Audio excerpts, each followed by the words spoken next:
시간이 시작되어서 시작하겠습니다. 안녕하세요. GTG 원장 김종명입니다. 반갑습니다. 아침부터 귀한 시간 내주셔서 참 감사합니다. 오늘 설명에는 영재고 입시 준비하는 거 관련된 저희 영재센터 설명입니다.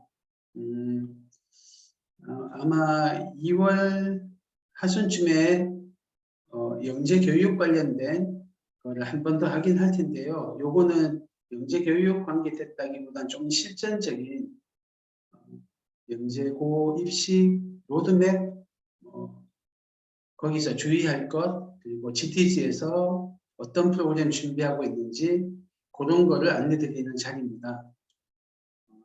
학년 학생 이름을 조금 바꿔주세요. 초5 홍길동, 초6 신사임당 이런 식으로 바꿔주시면 감사하겠습니다. 지금 학년을 제가 보고 있는데요. 제일 많은 학년이 생각보다 저학년이 꽤 많으시네요. 네. 중학년, 고학년 많을 줄 알았는데 저학년도 있으시고 중학생 어머님은 안 계신 것 같은데 네. 중1 이순실 이렇게 해도 됩니다. 자, 자료 보면서 시작하겠습니다.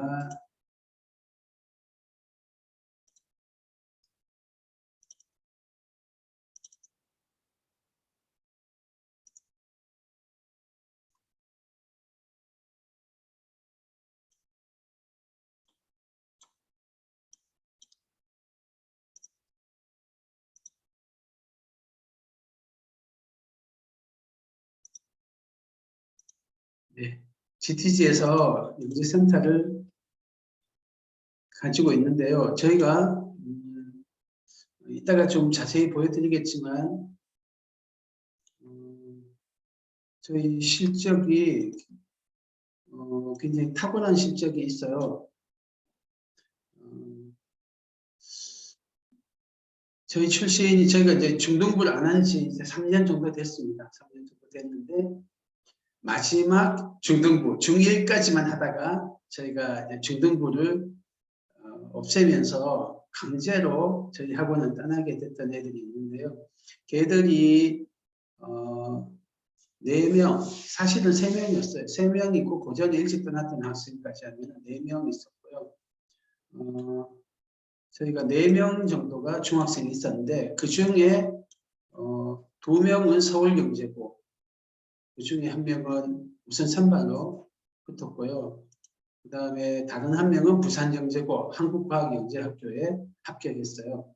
그러니까 4명 중에 3명이 합격했고요. KMO 수상으로 한다면 저희가 응시 인원이 보통 적은 해는 한 3명 응시하고 많을 때는 한 8명 응시했어요. 해마다 KMO에. 그런데 뭐 대충 수상률이 50%에서 많을 때는 거의 100% 수상한 해도 있죠. 100%까지는 안 되긴 한 80% 한두 명이 떨어지는 데까지 있었는데 딴 학원 같으면은 100명이 응시해서 한두 명이 되고 뭐 그런 수준이에요. 10%가 안 됩니다. 영재고 합격률은 또 떨어지고요. 근데 저희는 중학교 2학년이 주로 딴 학원에서 합격하는데 합격에 수상을 하는데 저희 같은 경우는 중1 때 주로 수상을 하고 최근 2년간은 초6이 수상을 하고 있어요. 최근 2년이 왜 빨라졌느냐면 저희가 중등부를 없애면서 초등부에 저희 영재센터 부원장님이신 하태석 부원장님이 수업을 하시기 시작하면서 초등학교 수상자가 나오고 있습니다. 2년 연속 나왔고요. 내년도 초등학교 수상자도 내년이 아니죠. 올해네. 올해도 초등학교 수상자가 나올 걸로 기대를 하고 있습니다. 자, 어떻게 해서 저희가 그런 탁월한 실적이 나오느냐. 큰 규모의 학원도 아니고 재원생이 정말 큰 학원에 비하면은 10%가 뭡니까? 1, 2%밖에 안 되는데 수백 명이 있는 학원이고 저희는 한 자리 숫자 있는 학원이니까 진짜 뭐 5%도 안 되는 규모의 학원인데 어떻게 해서 그런 실적이 나왔느냐. 그걸 말씀드리면 도움이 되실 것 같아요. 몇 학년, 초5 홍길동 이렇게 학년을 조금 바꿔주십시오. 그냥 이름을 쓰시지 마시고 몇 학년 홍길동 이렇게 학년과 이름을 같이 써주시면 감사하겠습니다. 제가 초점을 몇 학년에 맞출지 어떤 학생이 있는지 보고 나중에 도움드릴 때 도움이 돼요. 그래서 저희가 상위권, 지금 오신 학생들은 상위권이거나 상위권을 목표로 하는 학생이 많을 텐데요. 거기서 KMO를 수상하고 영재고를 합격하고 그렇게 될 정도의 극상위권으로 올라가는 방법에 대해서 조금 말씀드릴게요. 저희가 생각한 건 이렇습니다. 특히 어린 학년일수록 배움과 탐구에 대해서 좋은 감정을 만드는 게 가장 먼저라고 생각합니다. 좋은 감정이 있으면 좋아하면은 많이 하고 전심전력을 다해서 하고 그래서 전심전력을 다해서 많이 하다 보면 능력도 개발되고 능력이 좋으면서 많이 하다 보면 지식도 많이 쌓이고 실력도 발휘가 돼요. 그래서 가장 중요한 거는 좋은 감정을 만드는 게 첫째다. 그렇게 생각합니다. 두 번째는 좋은 공부 방법, 수학에 맞는 좋은 공부 방법을 몸에 익혀야 돼요. 다른 과목, 예를 들면 영어에 맞는 공부 방법이 따로 있습니다. 사회에 맞는 공부 방법이 있고요. 과학에 맞는 공부 방법이 있고 예를 들면 예체능도 각 종목마다 알맞은 훈련 방법이 있을 거예요. 수학도 똑같습니다. 수학의 효과적이고 좋은 공부 방법이 있어요. 그런 좋은 공부 방법을 또 학생들이 가지고 있을 필요가 있습니다. 세 번째는요. 좋은 잠재력을 가지고 있고 좋은 감정을 가지고 있고 또 좋은 방법을 몸에 익혔더라도 너무 지적 자극을 적절하게 제공하지 못하면 그냥 그 좋은 잠재력과 태도가 묻혀버리는 수가 있어요. 그래서 발달에 맞게 적절한 지적 자극을 제공하는 게 필요해요. 또 아직은 그 정도 발달하지 않았는데 무리하게 지적 자극을 넘어서는 지적 노동을 시켜버리면 오히려 그 연약한 싹이 꺾여버리는 경우도 있습니다. 그 다음 네 번째로는 조금씩 좋은 습관, 좋은 태도를 만드는 게 필요해요. 이런 것들이 저희가 생각하는 상위권이 극상위권으로 되는 좋은 방법이라고 생각합니다. 좀 추상적인 이야기라 자세한 거는 뒤에서 하나씩 채우겠습니다. 자, 공부에 대한 좋은 감정부터 말씀을 드릴게요. 공부에 대한 좋은 감정, 일종의 사람의 동기인데요. 이 동기를 크게 나누면 6개로 나눌 수 있어요. 그 중에 3개는 직접 동기 또는 내적 동기라고 하고요. 즐거움, 의미, 성장 이렇게 되어 있습니다. 다른 또 3개는 간접 동기 또는 외적 동기라고 불러요. 주로 압박감과 타성인데요. 이 중에서 공부에 도움이 되는 좋은 감정은 즐거움, 의미, 성장 이 3가지 동기입니다.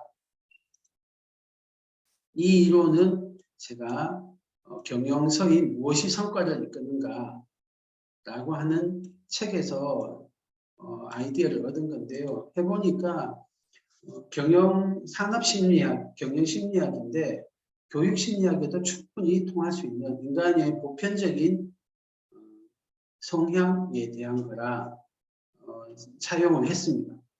저희가 이 바탕 위에서 교육을 하고 있어요.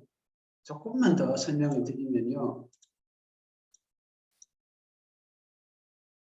즐거운 동기는 이런 거예요. 똑같은 운동을 예를 들면은 재밌어서 운동한대요. 테니스가 좋아서 테니스 친다.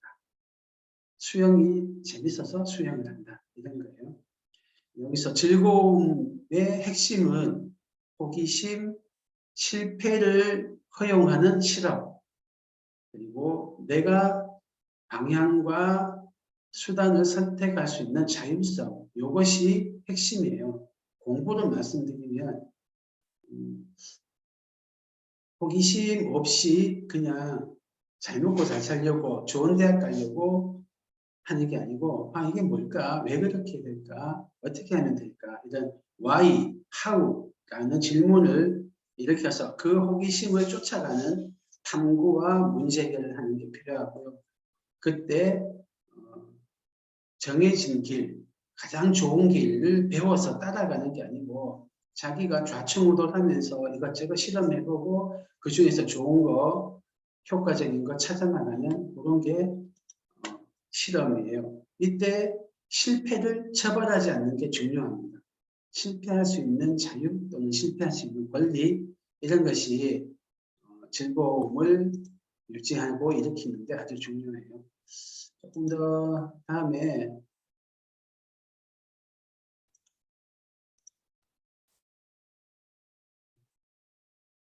그 다음은 의미 동기예요.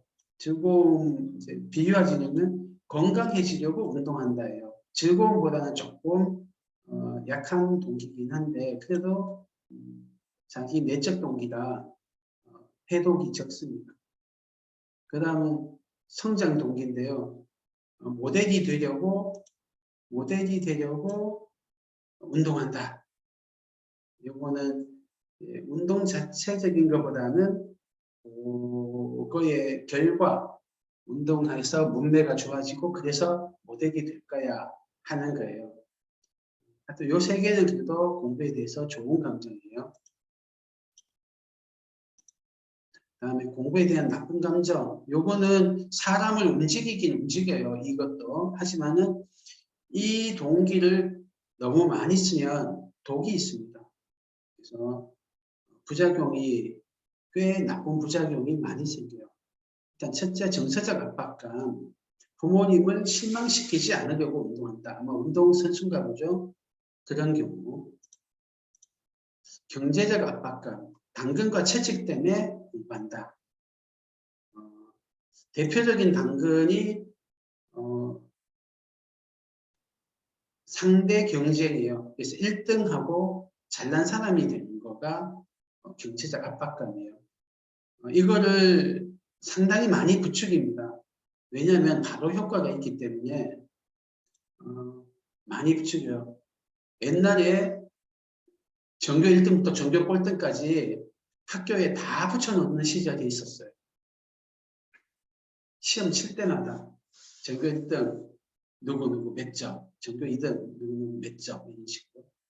그리고 요즘도 뭐 학원에서 여러 가지로 애들 서열을 매겨서 경쟁을 부추기죠. 심지어 학교에서는 전교 몇 등까지는 무슨 반 이렇게 해서 따로 반을 우열반을 만들어서 하고. 근데 많은 연구 결과 이렇게 외적 동기, 특히 당근과 채찍, 경쟁을 붙여서 한 거는 학생을 움직이는데 좋은 성과, 훌륭한 성과를 낳는 데는 마이너스가 많더라. 이런 게 검증이 많이 됐어요. 이거는 산업심리학, 경영학 쪽에서도 많이 검증이 됐고요. 교육심리학에서도 많이 검증이 됐습니다. 심지어는 이거로 대학 입학까지 잘 된 경우도 있어요. 하지만은 길게는 정말 그 사람의 영혼에 깊은 상처를 남깁니다. 잘 될 때는 교만하고 우쭐하고 잘 안 될 때는 열등감에 빠져서 쪼그라들고 또 잘 될 때 교만하지만 한편에서는 불안한 거예요. 언제 내 이 좋은 지위 1등이라는 자리가 뺏길지 몰라 라고 했어요. 중간에 노력하는 과정에서도 성과가 조금만 안 나와도 유리 멘탈이 돼서 잘 부서져요. 그래서 이 경제적 압박감, 당근과 채찍으로 뭘 하는 거는 당장은 눈에 바짝 효과는 있는데 대부분의 경우는 결과도 안 좋고 결과가 좋았다 하더라도 나중에 깊은 후유증이 있습니다. 그리고 보통 유리 멘탈이 돼요. 타성, 뭐 그냥 다니는 거죠. 별 생각 없이. 이게 나쁜 감정입니다. 그래서 공부에 대해서 좋은 감정을 가지는 게 필요하다. 왜냐? 우리가 거두고자 하는 목표가, 공부에서 거두고자 하는 목표가 어떤 걸까요? 성과를 크게는 두 가지 성과로 분류를 할 수 있어요. 하나는 전술적 성과라고 합니다. 하나는 적응적 성과예요. 이게 사실은 이게 번역이 조금 제가 봤던 책에 있던 용어를 그대로 쓰다 보니까 그런데요. 전술적 성과는 이런 거예요. 컨베이어 벨트에서 하루에 자동차 하루에 자동차 세대 생산에 볼트 50개 생산해 이런 식이에요. 시키는 걸 잘 따라하는 거죠. 공부는 예를 들면은 세쪽 풀기, 문제 20문제 풀기 이런 거예요. 그런 게 전술적 성과예요. 구문 몇 장 풀기 이런 거죠. 근데 적응적 성과는 뭐냐 하면요.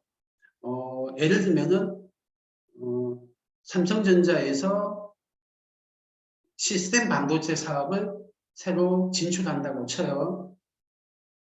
거기 총괄 책임자가 있어요.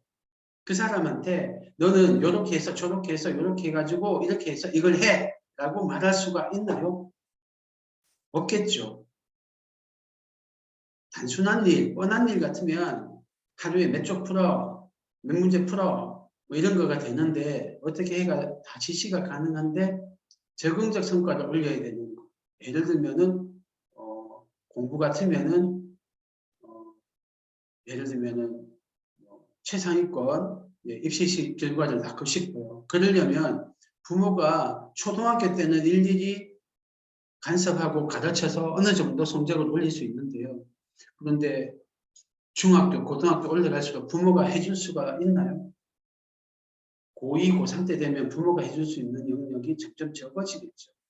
대학교 가고 대학원 가면은 거의 부모가 개입할 수 있는 여지가 없을 겁니다. 자기가 알아서 해야 돼요. 그러면 이때 어떤 게 필요하냐면 자기가 알아서 상황 안에서 최선을 다하는, 전심전력을 다하는, 자기의 100%를 다 발휘하는 그런 마음가짐이 필요해요. 그럴 수 있는 능력이 필요해요. 이거를 적응적 성과라고 합니다. 그래서 시스템 반도체 성공시켜야 돼. 예를 들면은 러시아 지사를 세웠는데 그 러시아에서 1등을 해야 돼.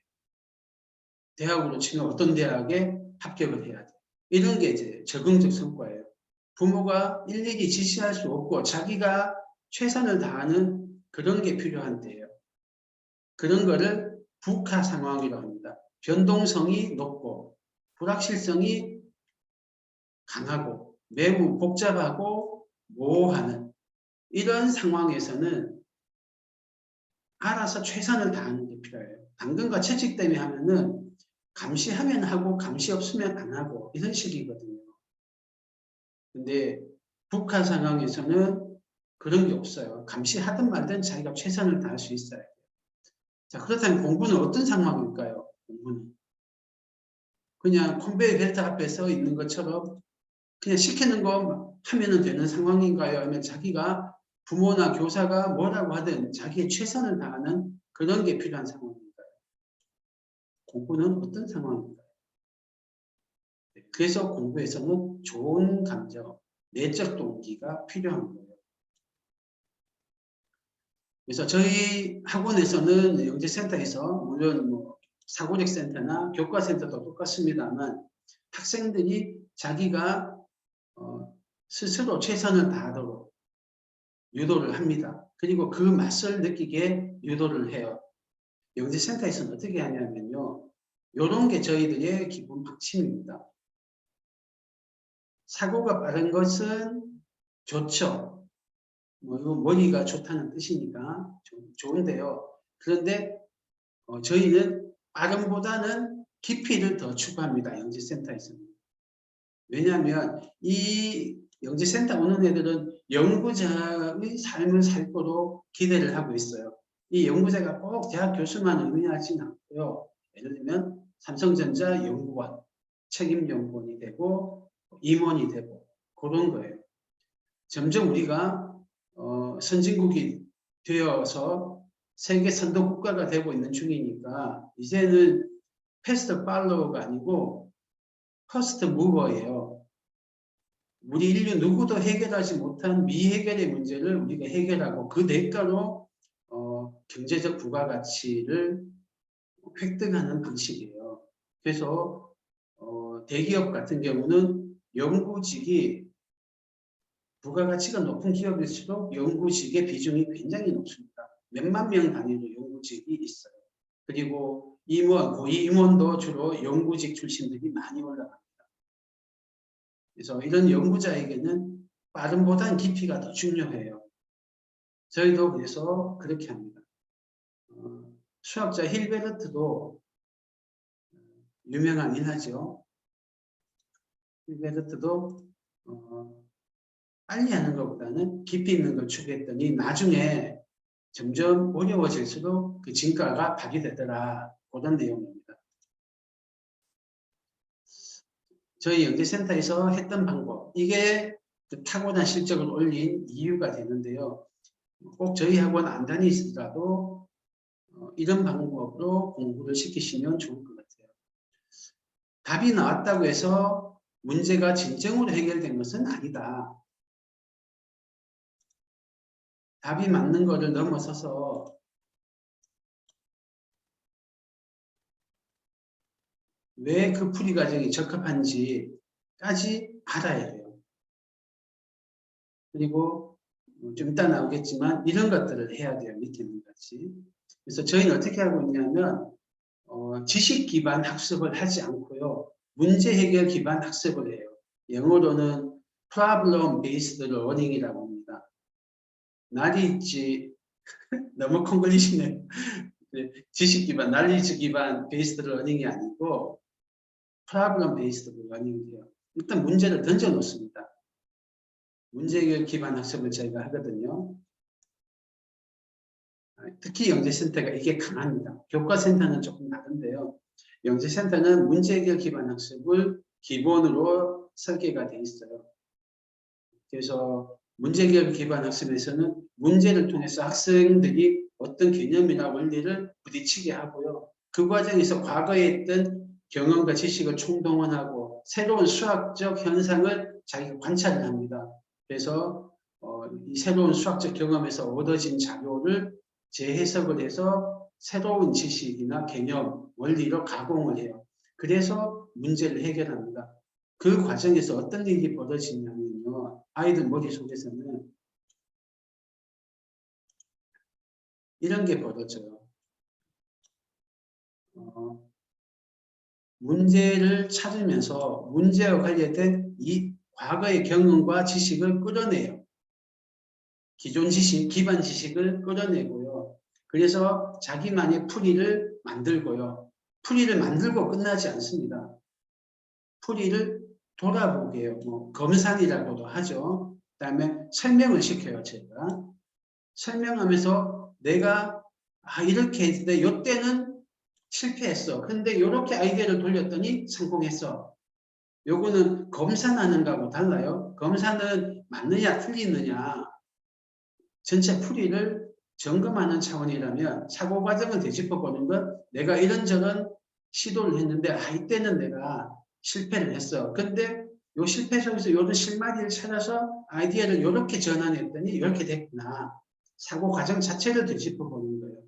그 다음에 어떤 시도를 이것저것 하거든요. 어떤 거는 성립했고 어떤 것은 안 했거든요. 그래서 이런 거를 사고 과정 자체를 검토해요. 이런 식으로 반성을 하는데 이 반성이 가장 중요합니다. 반성이. 그래서 저희가 수학적 경험을 하고 문제를 푼 다음에 끝나는 게 아니고 이 반성을 시키면서 개념이나 원리를 새롭게 과거의 기반 지식하고 연결을 지어서 새로운 개념과 원리를 형성하게 하고요. 그리고 그때 사용했던 여러 가지 아이디어를 떠올리는 기법, 그리고 실마리를 판단하는 기술, 이런 것들을 자기가 장착을 하게 돼요. 그리고 나서 이 문제를 풀 때 이 문제하고 그때 사용한 방법이 다른 문제나 다른 개념과 어떤 관련이 있는지까지 과거의 지식과 링크를 걸어요. 이런 것까지 저희가 시킵니다. 그게 문제 기반 학습이에요. 이 과정이 저희는 매우 중요하다고 생각합니다. 그런데 문제를 많이 풀리면 이 문제 풀고 답 나와서 땡 아니면 딩동댕 이렇게 해서 맞다 틀리다 틀린 건 오답 노트하고 그러고 팍팍 넘어가는 게 아니고요. 풀어본 과정은 되짚어보고 반성하는 게 굉장히 중요합니다. 이 과정을 통해서 지식과 지식 사이에 링크가 생기고요. 또 자기가 문제를 풀어내는 그 기술이 형성이 돼요. 그리고 낯선 수학적 현상을 만났을 때 새로운 개념과 원리를 형성해내는 그 힘, 이건 사고력이거든요. 이 사고력이 생깁니다. 그래서 답이 나왔다고 해서 끝이 아니고 그 뒷과정이 더 중요하더라. 그게 바로 문제 해결 기반 학습이고 저희가 영재센터에서 공부시키는 방법입니다. 그 다음에 영재센터에서 하는 거는 그 다음 이런 문제 기반 학습을 하는 것보다 더 높은 레벨의 게 뭐냐면요. 이 학습이 일어나도록 잘 설계하는 거예요. 그거를 좋은 문제를 체계적으로 배치한다고 하는데요. 좋은 문제를 선별해서 체계적으로, 이 체계적이라는 건 지적 발달에 맞춰서 체계적으로 제공하는 거예요. 이게 더 높은 레벨입니다. 수업을 진행하는 것보다 더 높은 레벨의 교육과정 설계인데요. 이런 좋은 문제를 선별해서 체계적으로 배치하는 거를 저희 하태석 부원장님하고 저희 GTG 영재센터 연구소에서 진행을 하고 있는데요. 이 점에서는 저희가 굉장한 자부심을 가지고 있습니다. 저희 하태석 부원장님 같은 경우 어떤 일이 있었냐면요. 저희 과 후배세요. 저희가 서울대 수학과 나왔는데 후배님이신데 처음에 몰랐어요. 약간 나이 차이가 있어요. 저하고. 그래서 몰랐는데 제가 어떤 영재센터에 대한 비전을 가지고 거기에 맞는 인재를 막 수소문하고 있는데 소개를 받은 거예요. 알고 보니까 대치동의 엠솔학원이라고 옛날에 KMO 있던 시절, 과학고만 있던 시절, 그 시절에 대치동 넘버원이었어요. 엠솔 거기서 근무하셨고 거기서 연구진으로 같이 창업자하고 같이 연구도 하고 하신 분이세요. 나중에는 이제 과학고만 있던 시절 우리나라 과학고 넘버원 학원이 송파 장학학원이었는데 거기서 간부직으로 계셨어요. 그분은 처음에는 하루, 그 다음 이틀 이렇게 점점 모셔서 했는데 이분이 이런 적이 있어요. 저희 영재센터 계시면서 타임교육홀딩스라고 큰 학원이 있어요. 굉장히 큰 그룹이에요. 미래영재, 미래탐구 뭐 그런 종류 미래탐구 굉장히 큰 학원들 많이 하는데 거기 영재고 입시 모의고사 출제진이셨거든요. 근데 이분이 들어가서 모의고사를 출제하니까 그해 영재고 합격률이 올라가는 거예요. KMO 반에서 출제를 하시니까 KMO 수상률이 확 올라가는 거예요. 출제만 하셨는데도. 그 정도로 굉장히 위에서 굽어보는 고수세요. 그런 분이 GTG 센터 교재를 프로그램을 만드셨어요. 그래서 수업하시는 선생님도 트레이닝 하시지만 그 프로그램 자체를 설계한 게 품질이 다르다. 그렇습니다. 요거는 부모님들이 따라 집에서 하실 수 있는 레벨은 아닌 것 같아요. 그 다음에 수학 학습 환경하고 교사의 역할. 요것도 저희가 중요하게 영향을 미친 요소라고 생각해요. 저희가 탁월한 실적을 보이는 첫째가 저희가 생각하기에 이런 학습 분위기가 중요해요. 아이디어가 중요시입니다. 맞다 틀리다가 아니고 그래서 야, 그 아이디어 좋다. 애들이 토론을 하거든요. 저희는. 근데 내 아이디어는 이래. 그러면 그 아이디어도 괜찮네. 근데 여기서 나 잘 못했어. 여기서 더 진전이 안 된다. 뭔가 있을 것 같은데 어떻게 해야 될지 모르겠다. 하면은 이 아이디어를 들으니까 내가 어떤 아이디어가 떠오른다 해서 그 다음 단계를 다른 학생이 진행해요. 이런 식으로 참여와 존중이 가능해요. 바꿔 말하면 자기 아이디어가 떠올랐을 때 이거가 처음에 희미하거든요. 아이디어라는 게. 희미하니까 맞을까 틀릴까 이렇게 반신반의하게 돼요. 그때 평소에 존중을 받았던 애는 그 아이디어를 쭉 밀고 나갈 힘이 있습니다. 근데 지적을 받았던 사람들이 있어요. 틀리면 지적받고 가르쳐 준 걸 따라하기만 했던 애들은 자기 아이디어가 희미하게 떠올랐을 때 자기가 자기를 못 믿어서 그 아이디어를 밀고 나가지는 못해요. 존중을 못 받아봤거든요. 그래서 저희는 아이디어를 중시합니다. 꼭 결과까지 안 이어져도 일단 아이디어를 떠올려서 한번 전진한 것 자체를 중요하게 생각해요. 어떤 경우는 이런 경우 있어요. 제가 생각한 A라는 풀이가 있거든요.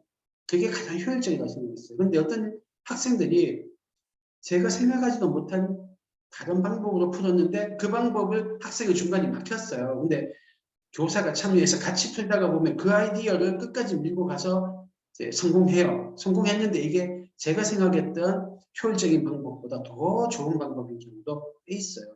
그래서 제가 그 풀이를 업그레이드하는 경우도 있거든요. 이런 경우가 꽤 있습니다. 교사보다도 학생이 더 좋은 아이디어가 낼 때가 있어요. 그래서 이걸 평소에 학생들이 존중받다 보면 희미한 아이디어가 떠올랐을 때 딱 붙잡을 수 있는 힘이 생겨요. 두 번째, 학생들이 문제 푸는 방법을 스스로 결정할 수 있는 권리가 있어요. 그런 거를 인정을 해야 돼요.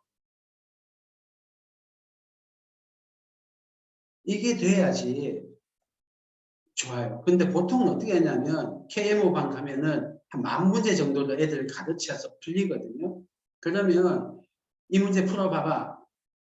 잘 안 되지? 자, 이 문제는 이렇게 푸는 거야 하고 교사가 알려줘요. 좀 친절한 교사나 좋은 교재는 그 문제랑 비슷한 유제들을 쫙 배치해놨어요. 좀 더 좋으면 그 유제를 난이도 순으로 점점 어려워지게 배치했어요. 하지만 어떤 풀이를 가르쳐주고 그 풀이를 그대로 적용하거나 살짝 응용해서 적용하는 정도밖에 안 돼요. 다른 풀이라는 것을 권장하지 않아요. 왜냐? 그렇게 해야 많은 문제를 풀리거든요. 많은 유형을 학습시키거든요. 그 전제 조건은 너네는 새로운 풀이, 새로운 아이디어를 올릴 수 없어. 이게 제일 좋은 거니까 많이 외워. 외우면 잘 풀 수 있어. 문제가 그 비슷비슷한 데서 나오는 거야. KMO 한 10,000문제 풀면 그 안에서 나와. 이런 교육 철학을 깔고 있는 거예요. 내신 시험에서는 괜찮죠. 뻔한 데서 문제가 나오니까 문제를 암기시켜도 되긴 돼요. 하지만은 점점 레벨이 올라갈수록 수능 킬러 문제나 영재고 유시 문제 이런 거는 얘들이 본 적이 없는 문제가 나오거든요. 그럴 때는 이렇게 암기를 시키는 방식은 안 통하는 거예요. 근데 저희는 문제수를 조금 줄여요. 적게 풀려요. 단학원보다. 대신 그거를 애들이 혼자서 풀 수 있게 막 시도를 시켜요. 틀린 길을 가도 교사가 제지하지 않아요. 오히려 틀린 길을 가다가 못 풀었어요. 하지만 아이디어가 떠오른 것만 봐도 칭찬을 해주고 인정을 해주고 아이들이 토론하면서 그 미완성의 아이디어를 이어받아서 완성시키기도 하고 그렇게 해야 새로운 아이디어를 떠올릴 수 있는 창의성이 일어나고 공부하는 재미가 있는 거예요. 친구들하고 공유하면 참 좋아요. 저희는 발표를 하고 토론시키거든요.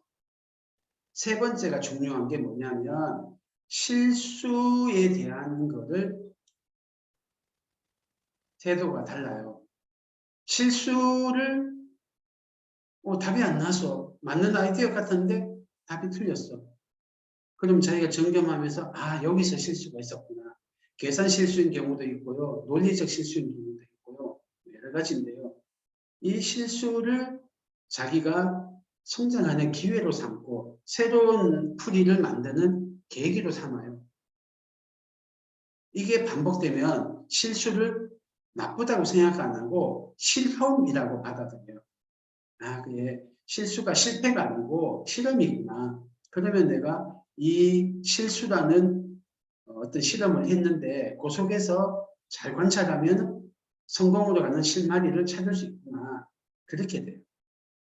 이 경험이 쌓이면 아이들이 생각을 자유롭게 막 전개할 수 있는 힘이 있어요.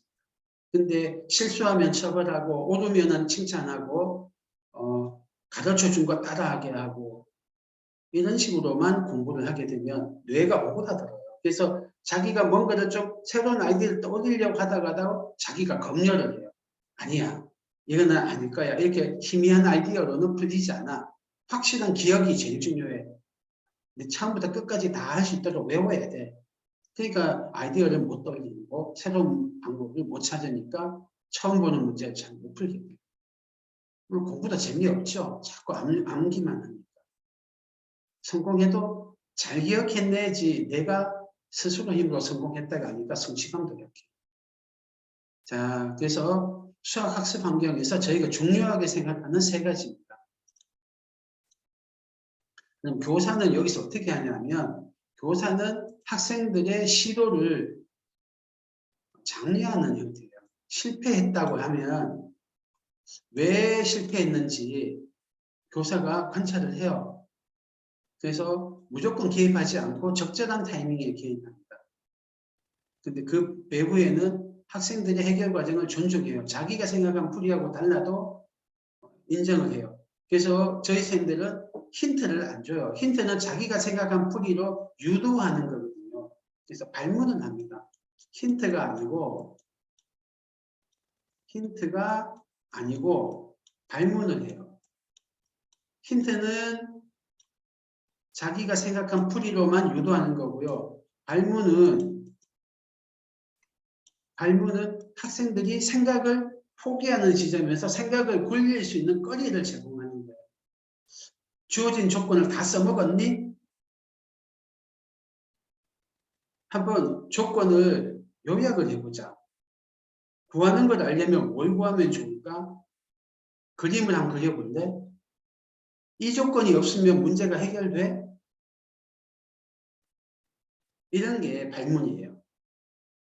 잘 모르겠으면 숫자 한번 집어넣어보자. 몇 개 실험해보면서 규칙을 한번 찾아볼까? 이런 게 발문이에요.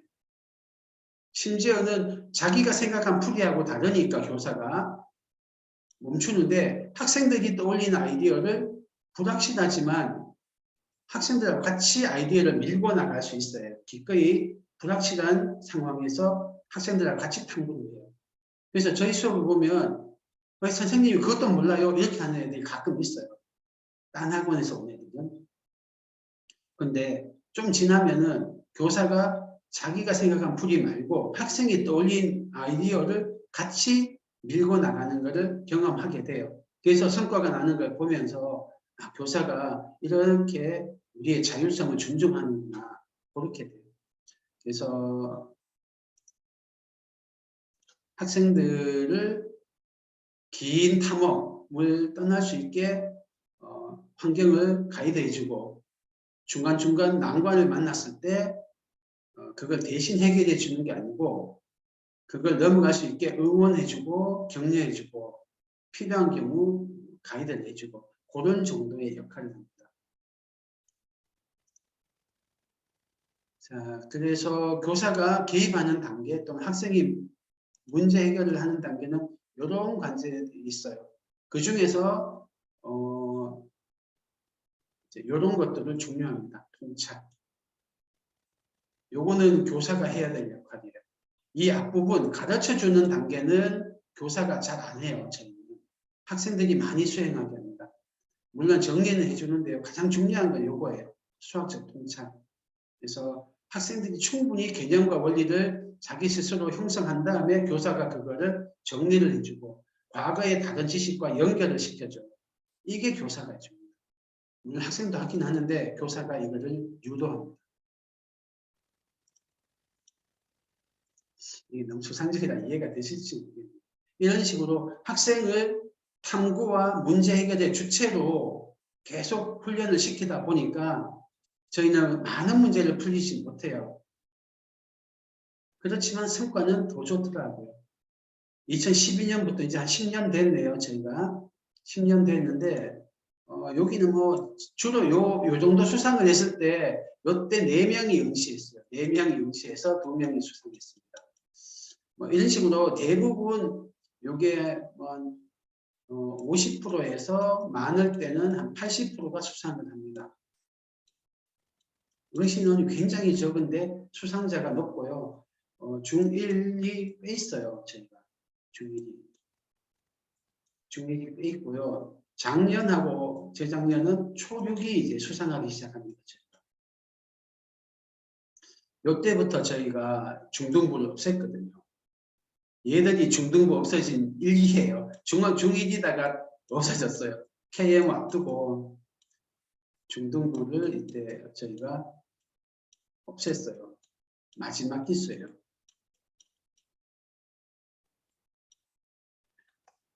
마지막 기수가 19년 쟤들이고요. 얘들이 작년 올해 서울영재고 1학년이 된 거예요. 그 다음에 이렇게 이제 탁월한 실적이 나옵니다. 딴 학원에서는 상상도 못하는 수상률입니다. 수상자 수는 안 많은데 수상률은 뭐 비교도 안 됩니다. 딴 데는 이거의 10분의 1이에요. 딴 학원의 10배 정도 됩니다. 수상률이. 많은 분들이 저희 학원에 이 교육 방법을 했으면 좋겠는데 그래요. 조금 더 보면 요거는 KMO 후기예요. 요때 기수 애들이에요. 요 기수 애들 어머니께서 요 기수 애들 어머니 얘입니다. 예. 전중 2학년 어머니께서 글을 써주셨는데요. 분따라고 있대요. 분따를 제가 몰라요. 저는 없어서 이제 다른 분이 이제 캡처를 해주셨는데 후니비니 님이라는 아이디를 쓰시는 분이 아마 애들 끝자 같죠, 그죠? 그래서 뭐 다 읽어보시면 좋고요. 이 학생이 95점 받았어요. 저는 KMO가 50점 정도면은 동상이거든요. 50점 넘으면은 동상인데 95점은 듣도 보도 못한 점수예요. 금상이 한 70점대면은 금상이 컷이거든요. 한 문제 틀렸어요. 한 문제 틀렸고 그것도 뭐 실수로 틀렸다 하더라고요. 자기가 제일 잘하는 문제인데 그래서 100점은 아마 없을 거예요. 100점은 제가 들어본 적이 없으니까 전국 1등이었을 건데 이 친구가 중2 때 찼어요. 중1 때 이미 동상 수상했거든요. 그래서 안 해도 되는데 저희가 KMO 1차 시험 따로 안 풀렸어요. 혼자서 그냥 2차 공부하다가 1차 시험 한번 치고 온 거예요. 지금 영재고 공부하다가 그냥 시험 한번 치고 온 거예요. 따로 훈련 안 하고. 근데 95점 나왔어요. 근데 저희를 이제 하도 답답해서 저희에 대해서 이제 조금 글을 올려주신 거예요. 기계적으로는 안 시켜요. 딴 데는 주거라고 시키거든요. 어느 정도 시키냐면 한 10,000문제 풀려요. 주 6일 밤 12시까지 시켜요. 저희는 주 3일만 했거든요. 근데 혼자 생각하게 기다려주는 곳이에요. 한 문제를 1시간 내내 풀기도 하고 이틀 만에 풀기도 하고요. 밥 먹다가 엊그제 문제 생각났다 하기도 하고요. 어떤 애는 일주일 동안 7일 동안 한 문제 풀기도 해요. 저희는 이렇게도 합니다. 그래서 성질 급한 마음들은 이해 못하실 수도 있고 속 터져서 그만두시기도 하고 속 터져서는 아니고 불안해서 그만두시는 것 같아요. 딴 애들은 밤 12시까지 주 6일을 문제 엄청나게 푸는데 여기는 문제 수도 적고 주 3일만 하니까 불안해하세요. 그래서 많이들 옮기시는데요. 그래요. 그래요. 그래서 쌤들이 학원 자랑도 안 하시어서 스스로 학원 자랑합니다. 저희 도와주려고 하신 것 같아요. 너무 감사한데 이런 글이 제가 너무 감사해서 그렇습니다. 요게 저희들 수업 방법에 대해서 소비자 입장에서 느끼시는 것 같아요. 아까 저희가 그런 철학으로 하거든요. 공부에 대한, 탐구에 대한, 문제 해결에 대한 좋은 감정을 만들어준다. 좋은 방법을, 좋은 태도, 좋은 습관을 갖추게 한다. 이게 저희들 교육 방법이었는데 그게 잘 적용됐을 때 어떤 성과가 나오고 애가 어떻게 평소에 행동하는지가 나옵니다. 그 다음 저희가 한 3년 동안 메디메스라는 영재고 라인 말고 자사고 라인 애들 또 영재고 라인 애들 양쪽 걸치는 그쪽 프로그램을 만들어서 운영했는데 그 메디메스 했던 애들 이야기예요. 얘들 중에 일부는 영재고 시험 준비하고 있고요. 지금 중3 올라갑니다. 1기 애들이거든요. 어떤 애들은 자사고 준비하고 있고 어떤 애들은 뭐 일반고에서 극상위권 되는 거 목표하고 있습니다. 보면은 큰 애가 있고 둘째가 있는데 둘째를 저희 메디메스 한 거예요. 큰 애는 이렇게 했어요. 심화반을 하긴 했어요. 근데 선생님이 풀어줘요. 심화 문제를. 그래서 재학년 돼서 또 하면 되겠지 했대요. 그래서 뭐 진도만 나간 거예요. 중3 때까지 고3 거 다 끝내신 거예요. 이제 상위권을 진도하죠.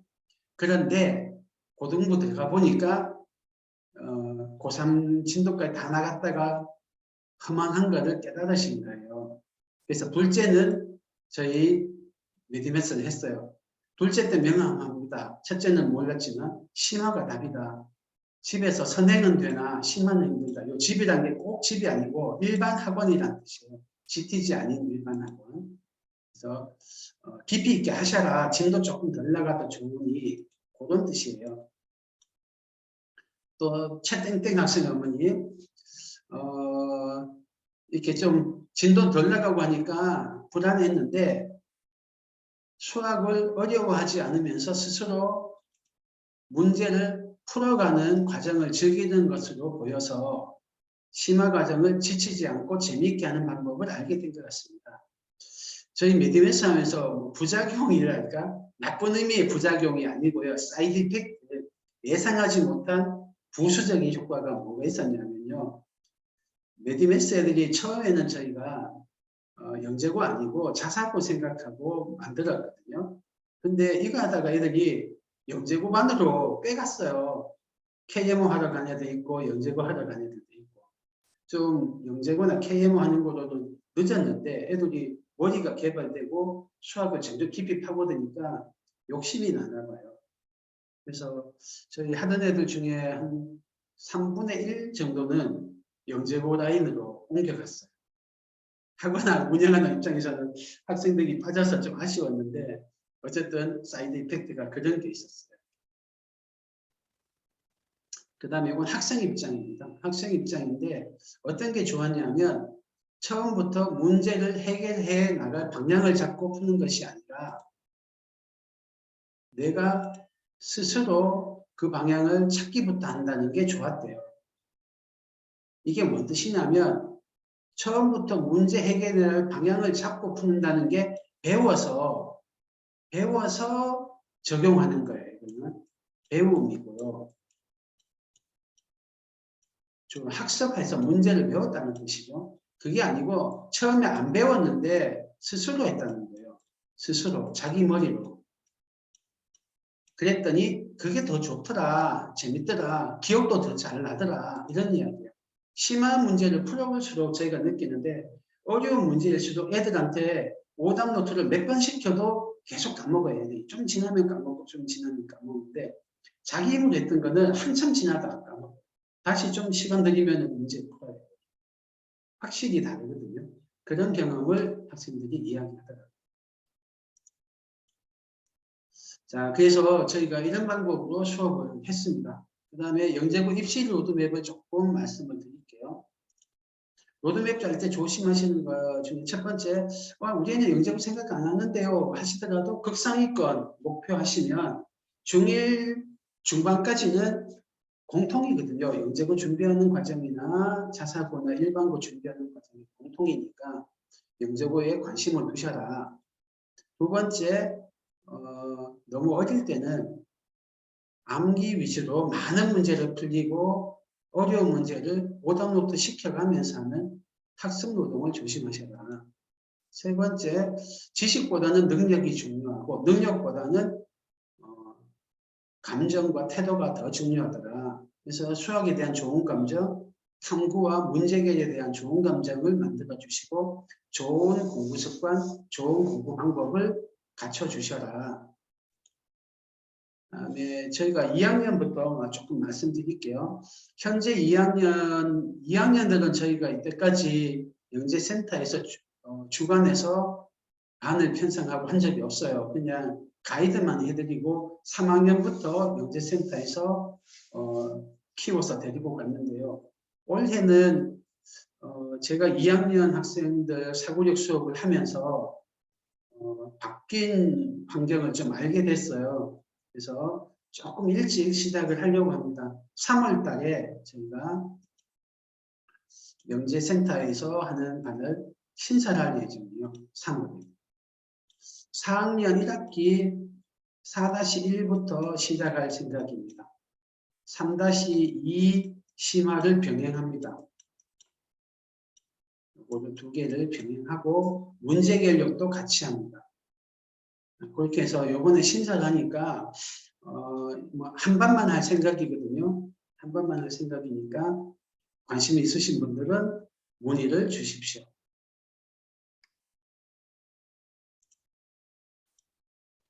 그리고 이 시기는 사고력 수학은 계속 하시는 게 좋고요. 문제 결력 수학은 시작하십시오. 사고력만 하셨던 학생이라면. 교과 수학은 말씀드린 것처럼 영재고 생각하면 시작해야 됩니다. 근데 아직 학생이 엉덩이나 마음가짐이 덜 연구됐다면은 필수는 아니에요. 초3 때 시작해도 안 늦습니다. 하지만 시대가 좀 땡겨졌고 저희 반이 한 반 신설되니까 필요한 문헌선행학습을 좀 하셔라. 그 다음에 상황을 보고 저희가 여름방학쯤에 또 두 번째 반, 2반도 신설할 가능성도 있으니까 미리 저하고 상담을 조금 하십시오. 2학년 학부모님들. 3학년요. 3학년은 사고력 수학 계속 좀 하십시오. 그리고 문제결력 수학은 필즈 수학 기준으로 말씀을 드릴게요. 필즈 수학은 인문에서 3학년 끝날 때쯤은 일반 애들은 아마 중급을 하고 있거나 끝나가거나 그럴 것 같아요. 이 정도를 예상하고 있습니다. 그 다음 교과 수학은 반마다 다른데 제일 빠른 반은 한 4년 선행 갖고 있을 것 같아요. 3학년 말쯤이면은 중학교 과정 하고 있을 거로 예상합니다. 자, 그래서 지금 현재 3학년 기준으로 말씀드리면 저희가 요번에 1반, 2반 신설했고요. 늘 저희가 3학년 때 신설했어요. 근데 올해 또 3학년 때 신설했는데 현재 초5 과정하고 초4 과정 진행하고 있습니다. 중간에 편입을 받으니까 편입하시고 싶은 분, 3반 정도를 생각하시는 분은 저희랑 상담을 하십시오. 저희가 가이드를 해드리고 필요한 경우 도와드리겠습니다. 4학년이요. 현재 4학년은 제가 중1 과정하고 초6 과정 두 반 정도 운영하고 있고요. 필드 수학으로는 중급에서 고급까지 끝나고요. 어쩌면 고급을 조금 더 나갈 것 같아요. 고급 다음 과정을 조금 더 할 것 같아요. 여기 플러스 조금 더 해서 저희가 고급 다음에 하는 게 3% 하고 1031 중등을 하거든요. 요거 정도까지 아마 하게 될 것 같아요. 요거 제가 메모가 요거는 이미 반이 진행되고 있으니까 필요하신 분은 편입에 대해서 문의하십시오. 그 다음에 5학년, 6학년들은 KMO 과정을 바로 눈앞에 두고 KMO 프로그램으로 운영하고 있습니다. 여기부터는 하태석 부원장님 수업을 듣는 애들이 있어요. 여기부터는 있으니까 현재 편입을 중간중간 저희가 받는데 2월 말에 편입을 받아요. 2월 말부터 3월 초까지 밤마다 조금 다른데 하여튼 2월 말 3월 초 요 한두 주간 사이에 편입을 받고 이것 때문에 저희가 이번에 설명회를 합니다. 편입이 필요한 학생들은 저희한테 문의하십시오. 교과 과정은 고1 과정 하는 반도 있고 뭐 그렇습니다. 그래서 KMO 수상을 목표로 가는 반이니까 문의하십시오.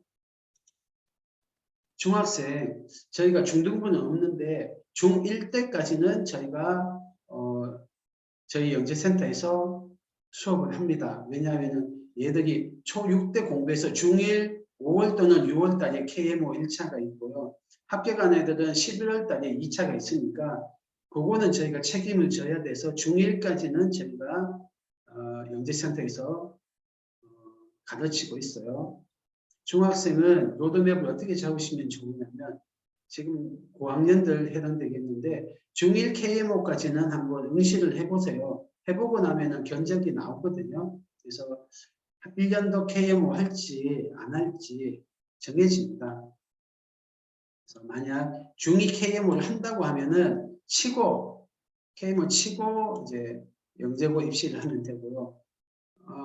KMO 더 치는 거는 좀 수상 확률이 낮다면은 그때는 어떻게 하냐면은 중2 여름까지 국영수가 선행을 해야 돼요.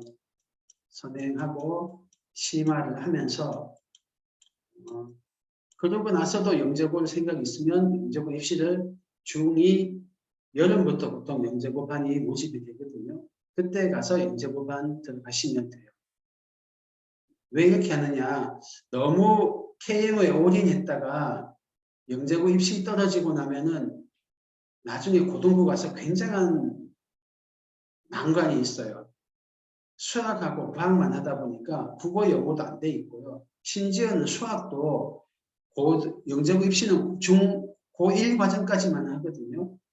더 이상을 안 하는데 고2, 고3 과정을 고등학교 가서 하려면 굉장히 바빠요. 바빠서 좋은 성과가 안 나오니까 미리 선행 진도를 좀 나가야 돼요. 그래서 수학은 남겠지 하는데 그렇지 않습니다. 그래서 KM을 쳐보고 좀 일찍 결단을 내려야 돼요.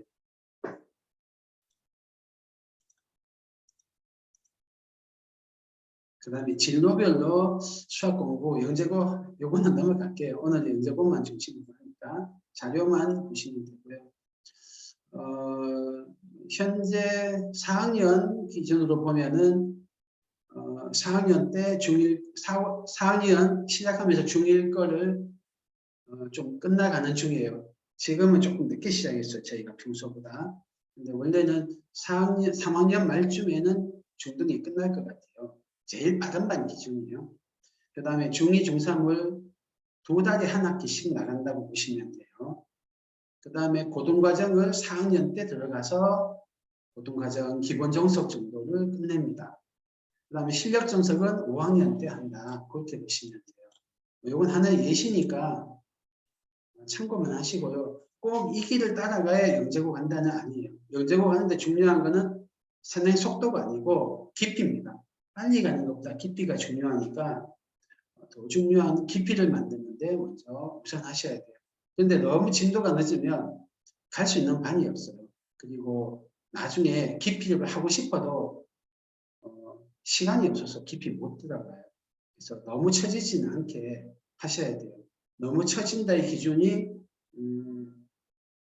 6학년 때 중등이 끝나야 돼요. 6학년 한 여름방학 중에. 심화까지. 그 정도면은 영재고 입시를 포기할 정도는 아니다. 근데 그거를 넘어서면은 영재고 입시가 매우 위험하게 진행하게 됩니다. 리스크가 너무 크다. 만약에 영재고 떨어지고 난 다음에 답답하게 되거든요. 그러니까 조금 여유있게 진도를 나가서 6학년 여름방학까지는 중등 심화가 끝난다 정도는 돼야 돼요. 그러면은 한번 영재고 입시를 늦더라도 노려볼 수 있어요. 자, 과학은 그냥 저희 GTG 사고력 과학을 좀 들으십시오. 요거 들으면 숙제 없고요. 숙제 없이 주 1회 2시간 수업만 하면 그냥 과학은 영재고 입시 준비하는데 지장 없이 돼요. 그래서 과학을 일찍부터 수학처럼 일찍부터 많이 할 건 아니고 초4 정도부터 숙제 없이 그냥 주 1회 수업만 하면 되는 사고력 과학 하시면 적당하고요. 그보다 어릴 때는 실험 과학을 좀 하십시오. 저는 Y지만 좋은 것 같아요. Y지만 좋은 것 같아요. 너무 놀러 다니는 실험 과학 말고 Y지만이 좋은 것 같아요. 제가 과학 전문가는 아닙니다. 저희 아들, 딸 다 Y지만 안 다녔어요. 라이딩도 할 수 없고 해서 못 다녔는데 우리 학원 다녔던 애들 보면 Y1 했던 애들 괜찮아요. 근데 좀 이상한 과학 했던 애들은 너무 놀다가 오는 것 같아요. 뭐 신기하지 이것만 하고 오는 애들, 뭐 지렁이 잡고 이런 애들, 개구리 해부하고 그런 애들은 좀 되는 것 같아요. 잘 모르니까 그냥 소비자의 한 명의 의견으로만 들어주십시오. 근데 사고력 과학부터는 저희가 수년간 경험이 있는데 매우 도움이 되더라, 경제부 입시하는데. 그다음에 저 입학 요번에 저희가 반을 현재는 두 가지 종류입니다. 초등학교 2학년, 3학년, 4학년 학년별 반이 있고요. 그 다음에 MMB반, MMA반, PS 초급반, PS 중급반. PS 중급반이 이제 KMO하고 시험 치는 반이에요. 요거 다음이 사실은 KMO 실전반이 있는데 여기는 너무 먼 이야기라 제가 뺐습니다. 실전반은 시험 쳐서 실전반 들어올 만한 애들만 받아요. 네, 저희가 해보면 PS 중급반에서 KMO 수상 실적이 나오기 시작합니다. 중1까지 받아요. 예비 중1까지. 이거는 과정별로 시험을 치고요. 편성은 학년별 편성을 합니다. 초2, 초3, 초3은요. 그 다음 MMB반부터 PS 중급까지는 5학년이에요. 5학년입니다. 시험은 2월 10일부터 19일까지 칩니다. 초2, 3월 달에 시작하는 반은 일주일 더 늦게까지 시험 칩니다. 시험 범위랑 이런 거는 자세히 문의하십시오.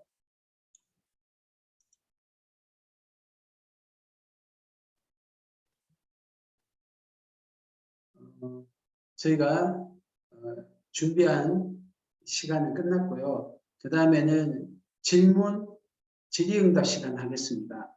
필요하신 분은 채팅으로 하셔도 되고요. 그리고 기다리신 동안 제가 파일을 드릴게요. 제가 오늘 설명했던 파일을 드릴 테니까 필요하신 분은 다운받아서 가져가십시오. 근데 해보면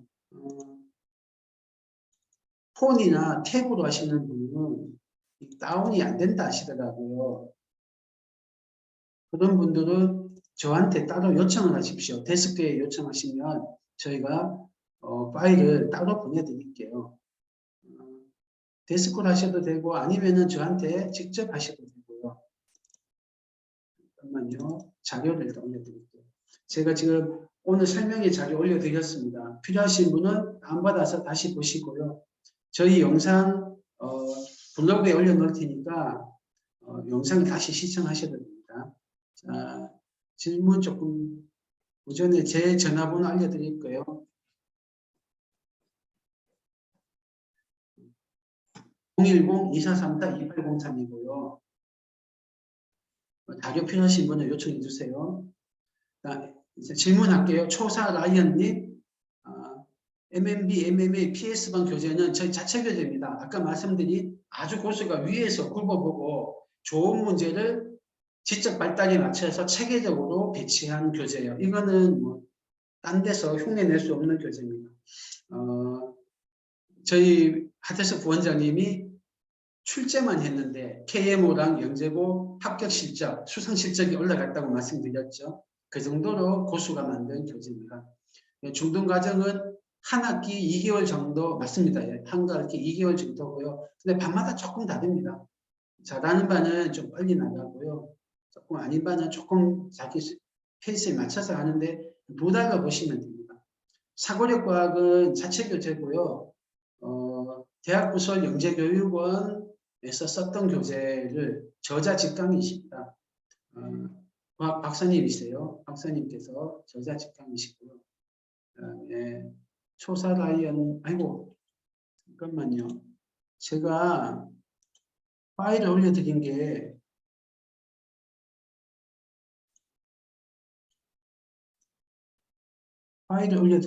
한 분한테만 갔네요. 제가 파일을 다시 올려드릴게요. 어쩌다가 한 분한테만 튕겨 나가신 분 계시거든요. 자, 제가 파일을 다시 올려드렸습니다. 잠깐만요. 나이언님 설명하신 거, 질문하신 거 됐고요. 제 전화번호도 일부만 올라갔네요. 제 전화번호도 다시 올려드릴게요. 제 전화번호 다 올라갔죠? 010-2434-2803이고요. 자료 필요하신 분, 또 개인적인 상담 필요하신 분 전화하십시오. 그 다음에 초이지한님, 혹시 반별로 시간 요일이 이미 정해져 있을까요? 네, 정해져 있습니다. 다 정해져 있고요. 예비 초2 반은 저하고 상담하십시오. 초2 김종훈이 2학년 신설반은 3-2까지 선행이 되어 있어야 하나요? 네, 맞습니다. 선행되어 있어야 하고요. 시작은 4-1 시작하고 3-2 심화 같이 합니다. 초2 이준영님, 초2 영재센터 수업 날짜 및 시간은 아직 미정인가요? 이건 정해졌는데요. 네, 요거는 저한테 문의하십시오. 초사라이언님 감사합니다. 예, 감사합니다. 5학년님, 고등과정 배우는데 고학년이면 같은 나이대로 반이 나뉘나요? 아닙니다. 초4까지만 학년별이고요. 초5부터는 과정별이에요. 그래서 학년이 섞이는 무학년입니다. 초2님 모두 예비 학년 기준인 거죠? 예, 맞습니다. 3월달 학년 기준이에요. 지금 2학년은 예비 2학년이에요. 또 질문 있으십니까?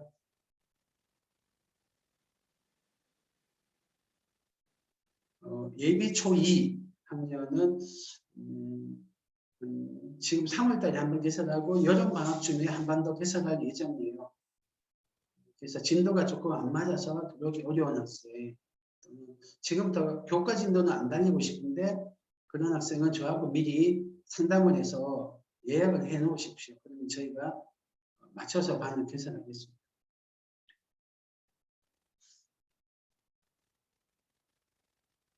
네, 다들 질문 없으시네요. 질문 하나 해주시면 좋으신데 저번에 요 설명에서 질문 하나 하시겠다는 분 계셨는데 오셨나 모르겠네. 제가 그 질문 설명해서 답변 드릴게요 했는데 오셨나요?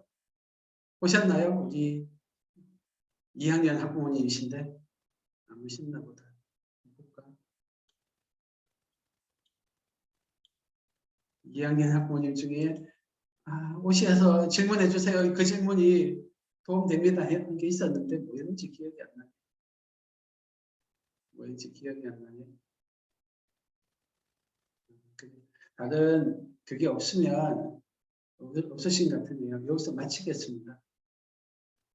아니요. 질문 있네요. 질문 있네요. 잠깐만요. 좋은 강의 감사합니다. 공부시키는 이유에 대해서 생각해 보신 계기가 되었다.